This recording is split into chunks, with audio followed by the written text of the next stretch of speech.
Дорогие друзья, с вами Захар 123 и мое второе видео с ноутбука я снимаю опять, но я опять без мышки. Ребят, сегодня я вам покажу, например, играете и у вас гудит комп или ноутбук.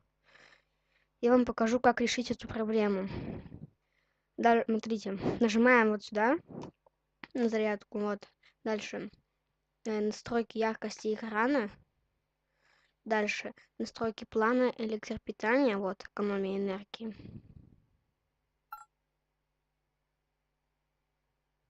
Дальше изменить дополнительные параметры питания. Нажимаете, листаете вниз.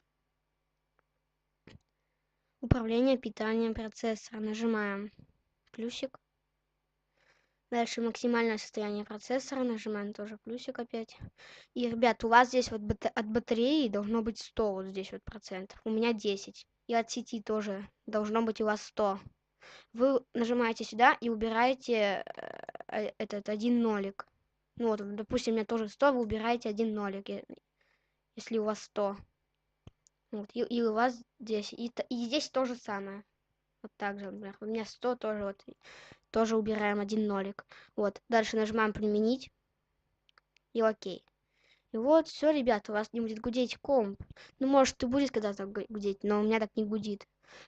Всем спасибо за просмотр, ставьте лайки, подписывайтесь на канал. Всем пока!